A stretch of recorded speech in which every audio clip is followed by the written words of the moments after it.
Relu, ce-i, tată, ce-i? Hai, pune-te aici sus. Aici, hai aici pe mână. Haide, sus.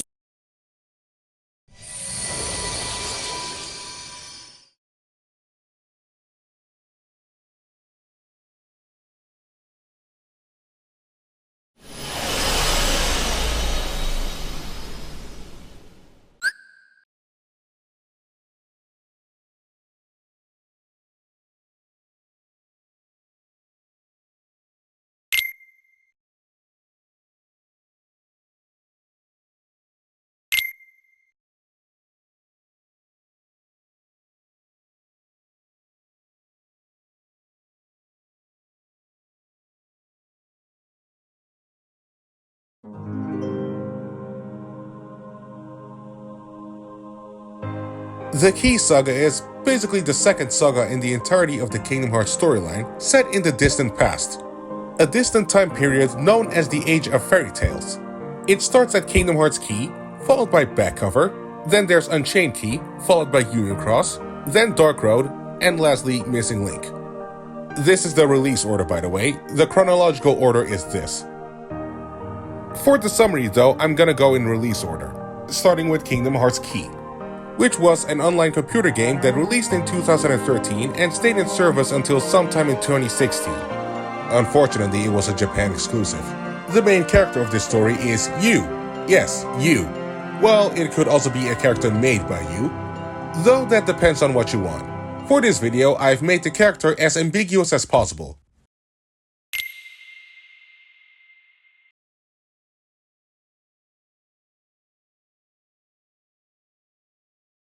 You wake up in a dive to the heart, also known as a heart station. In here, you make a decision on which union to serve. The unions in question are Unicornus, Vulpus, Anguis, Leopardus, and Ursus. Now go ahead and make a choice. Of course, there's no point in doing this, but I thought it would be fun to make this interactive, albeit ever so slightly. Although for this video, I'm gonna go Unicornus. Anywho, once you've made your decision, you're given a Keyblade, get sent to your home, which is Daybreak Town, do a little tutorial, meet your foreteller, and then find a Bartless with your friends.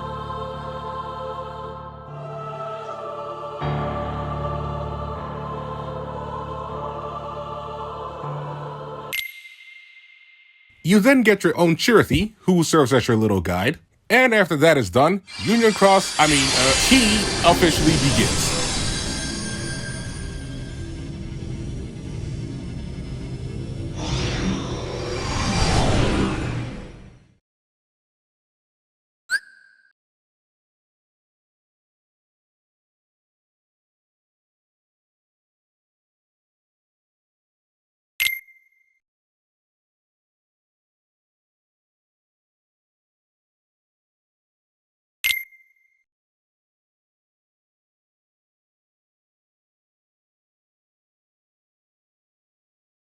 Keeping it real, the Disney worlds in Key don't really have that much of a story significance. Even so, it would feel very wrong for me to just leave them out completely. So I'm just gonna give you a very quick summary of your escapades in these worlds, just to get it out of the way. First up, Dwarf Woodlands. The 7 dwarves get separated in the cave and you help them reunite. Shortly after that, Snow White appears and it just follows the movie from then to the end. In Agrabah, you help Aladdin find his best friend Abu. He accidentally teleported away with the Heartless after it attacked the city. In Wonderland, you go through a set of mishaps involving a bunch of characters, like the Cheshire Cat, Alice, the White Rabbit, and these 2 freaks.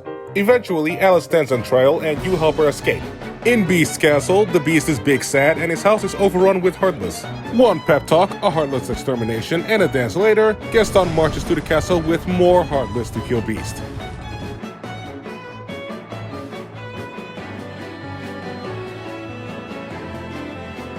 You take them all down, including this big Heartless made from the darkness in Gaston's heart. And in the meantime, Gaston has a face-off with the Beast. The story follows the movie from this point on. In Olympus Coliseum, you get to join a tournament. In the finals, you get to fight Cloud. Yes, that Cloud. After the battle's over, you come to find out the whole tournament was orchestrated by Hades. The winner of this tournament would get a free trip to the underworld. In other words, they would be sent to hell. Cloud accepts the invitation because he's looking for a certain person and the underworld seems like a place he would be. And I think we all know who this certain person is. So you follow Cloud to the underworld, fight Cerberus, become Hades' apprentice for a little bit, do some trainings to get better acquainted with darkness. After some time, you and Hercules happen to find Cloud. Hades puts this opportunity to good use and traps Hercules in his dungeon. And by dungeon, I mean throne room. Hades goes back to the Colosseum to wreak some havoc, Cloud goes to stop him, and you go to save Hercules. You then make your way to the Colosseum, find Hades, defeat Hades, and that's it. Okay, that should be all the Disney worlds. There are also a few side quests in Daybreak Town. For example, there's this one side quest wherein you have to help Donald and Goofy repair the gummy ship.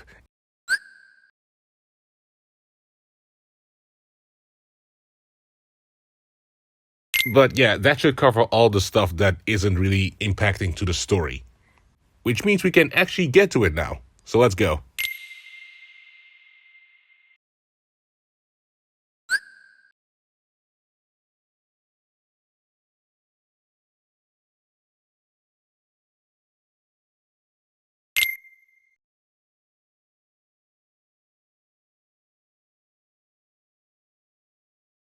Some time passes by and you have this dream. In it, you find yourself in a room with all the foretellers. They're all discussing something with an individual in a black coat. That individual right there is the Master of Masters. You'll find out more about him soon enough.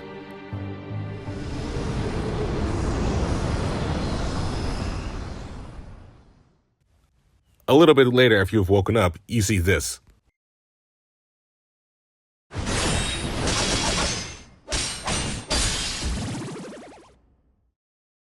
This right here is Ephemer. He's a member of the Vulpus Union, although that is subject to change depending on what union you're from. Anywho, you two become good friends very quickly. He even decides to share a secret with you. According to him, all the Disney worlds we've been traveling to this time are nothing but holograms. He believes these holograms are projected through the Book of Prophecies, and that's why he wants to go to the clock tower and check it out. You then tell him about the weird dream you had this morning, and he suspects that the two might have a connection. And without further ado, you guys make your way to the clock tower. But before you guys reach the chamber, Ephemer suggests you guys stop for the day. You guys have been at it for so long, the foretellers might grow suspicious of your absence. So Ephemer promises to you that he will meet you at the fountain the next day to resume your mission. While you ecstatically tell your charity about the new friend you made, Ephemer goes into the tower alone. And that was the last time you'll see him.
Some time passes again, and you have another dream.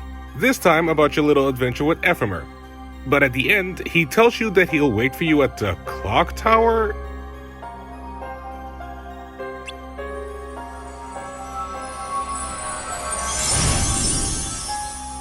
Huh. So, after this absolutely odd message, you make your way back to the tower again to meet up with your friend. And eventually, you encounter a foreteller. Master Ava, to be specific. She quickly understands who you are, what you're trying to do, and why. And you also straight up tell her. She compliments your honesty and then summons her Keyblade. Wait, huh? Yeah, she suddenly challenges you to a duel? but you accept as if you had any other choice, and you hold your own pretty well.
After another set of days, you suggest giving up for today, but your charity declines, saying that if you do so, the other unions might catch up. And this is when we get introduced to another character.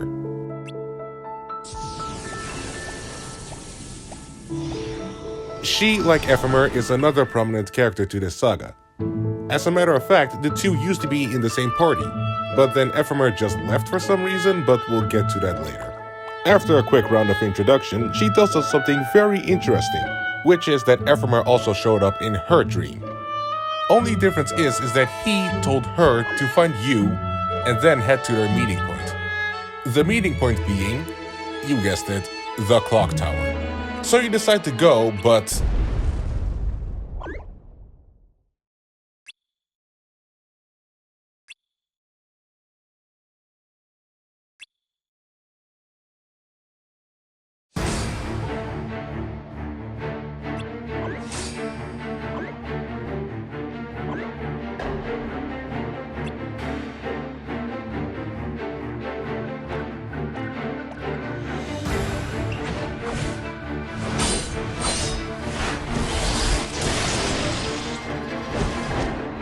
as you guys see this, Skuld mentions another thing. Apparently, Ephemer also told her that the world was going to end. So you decide to waste no more time and go to the clock tower. Until you're met with Darklings.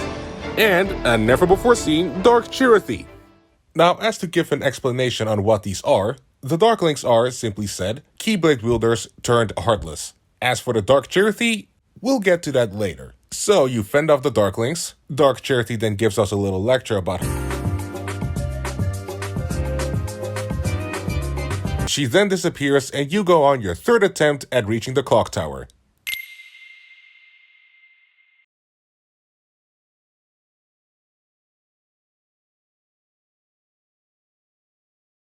And this time you succeed! You have finally reached the final room, the Foreteller's chamber. But nobody's here.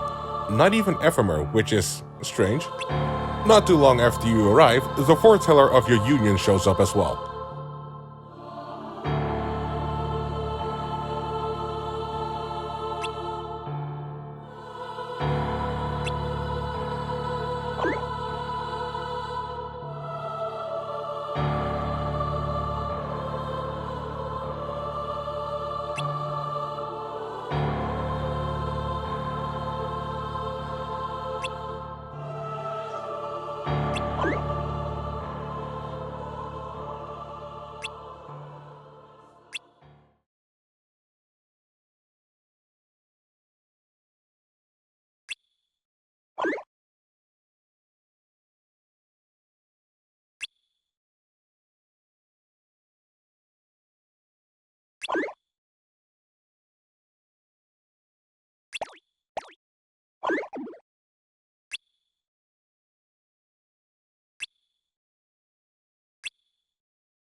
After your second battle with a foreteller, you return back to the area where you fought Ava. And big surprise! The foreteller you fought was Ava. After a round of compliments and healing your wounds, Ava says that the thing Ephemer said about the world ending was true. But she adds on to that with, if the world were to end and all the wielders were to go along with it, there would be no one to drive away the darkness. According to Ava, she was given the role to prevent this. Her plan is to gather strong-hearted Keyblade wielders from any union and send them somewhere far away, safe from the encroaching destruction of the world. This group is called the Dandelions. As for what truly happened to Ephemer, Ava said that Ephemer started questioning his teachings and eventually went to look on for answers. Because of this, Ava believes that he is the one she cannot trust with leading the Dandelions in her stead. Now he is somewhere else, waiting. So with all this information given to you, Ava goes on to ask you the big question. Will you join the Dandelions? Skuld immediately says yes. As for you, you say... And Ava states that they have no other choice but to fight in the Keyblade War. Yes, that one. You ask her if you can take some time to think about your decision, which Ava accepts. She then tells the both of you to keep the ordeal a secret, and with that you make your way out of the clock tower. Back at the fountain, you get asked what is holding you back from joining the Dandelions. You say that while Ephemer is important to you, the other wielders are as well. It would feel wrong for you to leave them behind. Following this, Skuld tells you a story. Some time ago, Skuld started her own party, which no one joined. Eventually, Ephemer did, and so did many others. As time went on, they got busier and busier and saw each other a lot less. One day, Ephemer told her, "You will be fine on your own now." And then he left the party, and so did many others. Later on, she was on her own again. But Ephemer was right, she was fine by herself.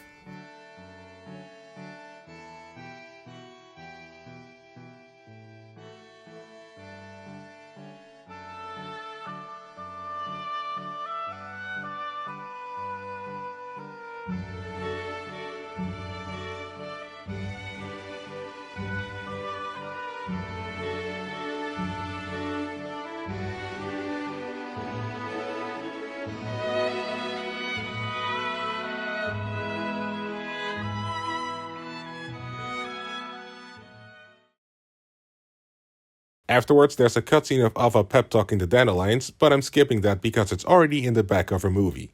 Speaking of which...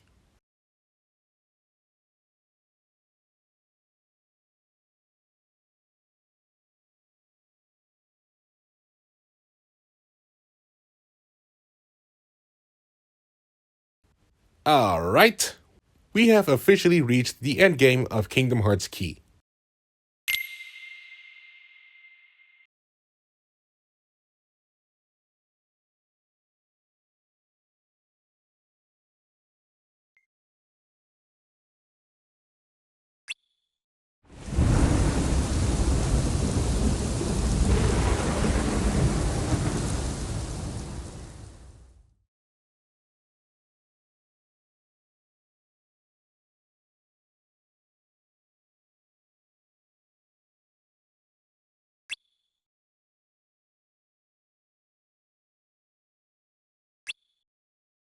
Okay.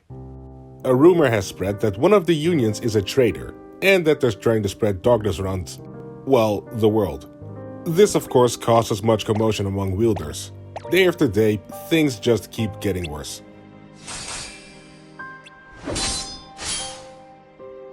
So you, and Skuld as well eventually, try and de-escalate one of these conflicts, and soon enough a bunch of other people come into the fray, and then suddenly Master Aset appears.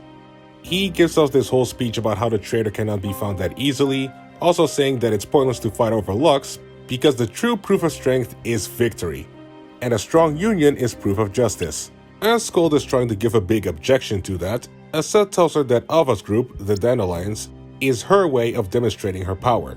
You then walk up to Aset and say,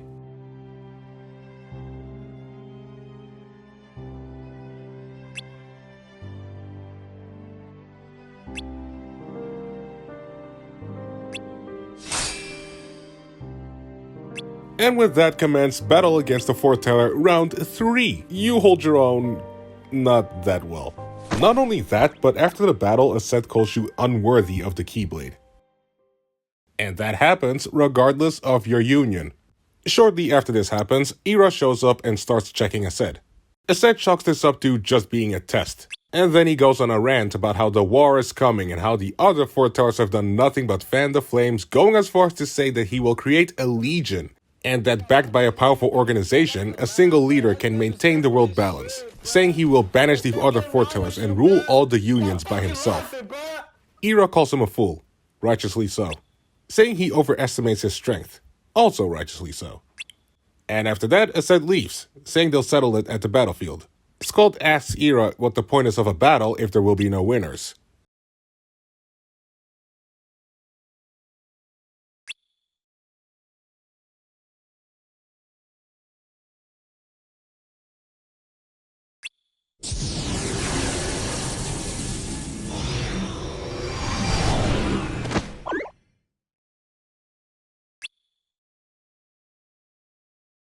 Later that night, you have a dream.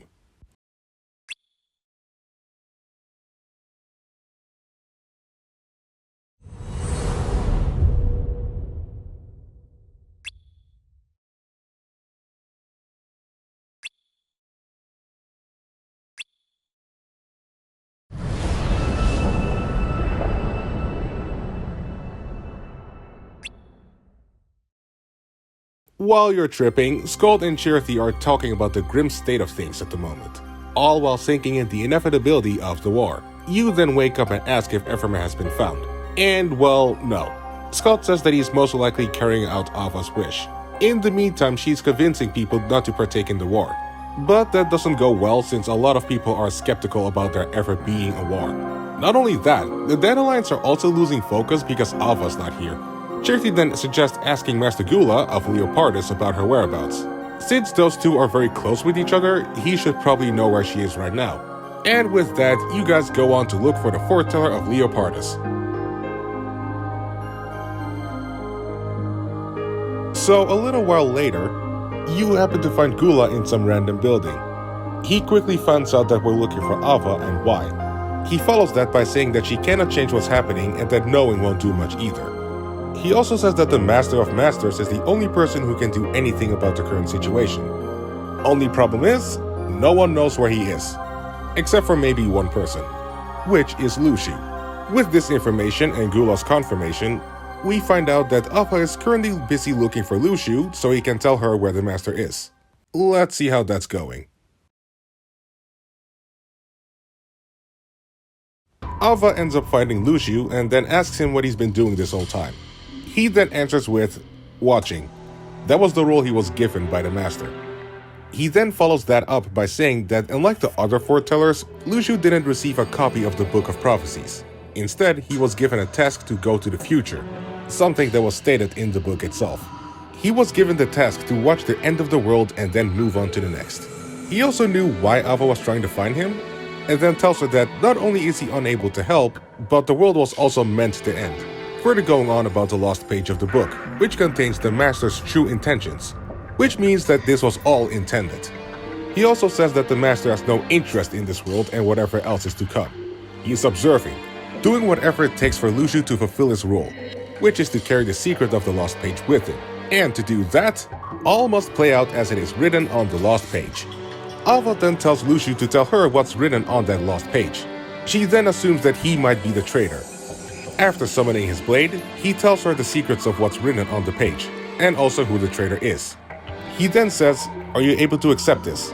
If so, then follow your fate and fight, for any other solution will become apparent after the war. He then closes it off by saying that the Master wasn't concerned about the world's future, but more about the way his students' hearts would guide them through it. Ava then gets angry, accusing Luciu of interpreting the Master's words in his own way, and then she gets ready to smack him. Back at the shack, Gula tells Shu and Skuld that this traitor is the catalyst to the world's end. He then goes on to recite a few parts of the lost page.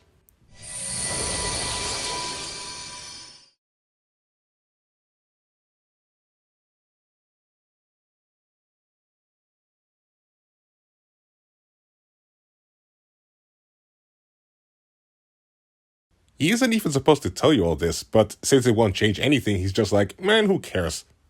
Alpha and Lucio clash.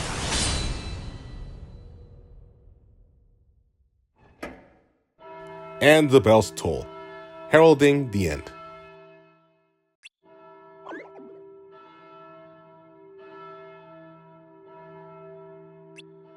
And with that, you two leave. A gathering is most likely happening soon, so Skuld goes to the other dandelions. Before she leaves, she tells you to please not partake in the war. She wants you to join her and Ephemer in the world outside. So you shake hands, and she goes. As you're about to head for home, you ask your charity a question.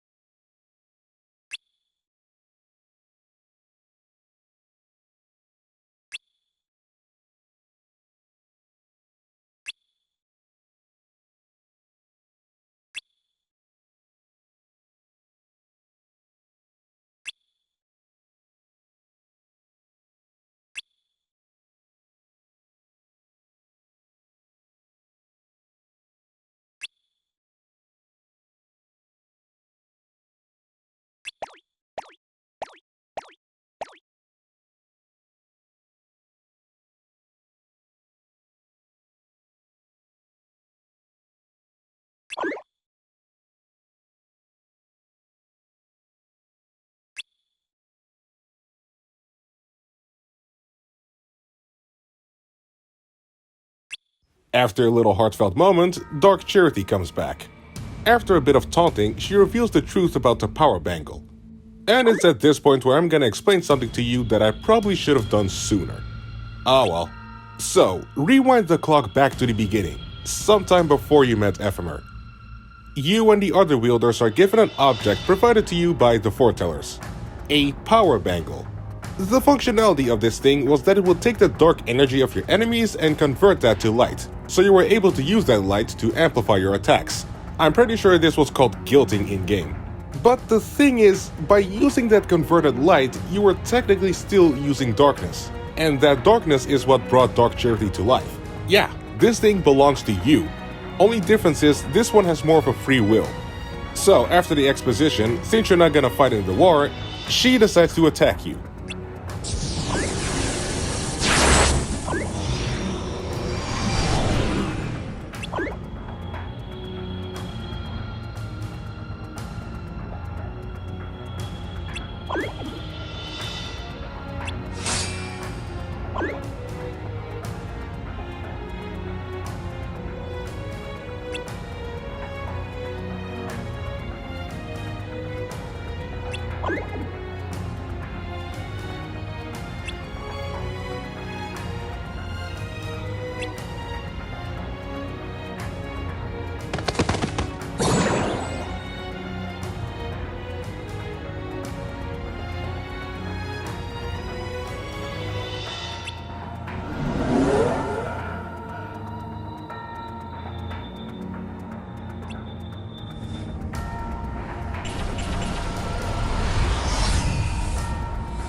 Dark Charity has been beat, bonds have been severed, and a few days later, the war happens.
So, in the original Kingdom Hearts key, there was a secret ending that wasn't carried along to Unchained key for reasons that I'll reveal soon. In this ending, you dream of everything that transpired after your first encounter with Ephemer.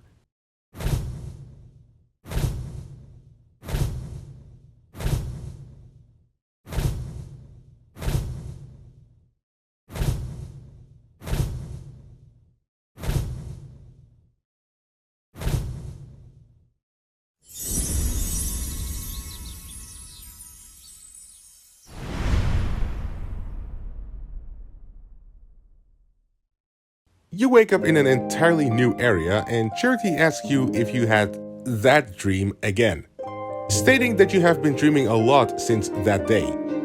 That day referring to when Ava asked you to join the Dandelions. You passed on the offer according to Charity and have been having weird dreams ever since. You ask her why you are sleeping in an area like this, and Charity says that you were tired of the stuff going on and took a break. You seem to be completely unaware of what was happening. As your Charity tries to guide you further into your quest, a giant wall of thorns block your way. So she suggests you guys go home for the day and come back when you find a solution. Meanwhile, at the other side of that wall,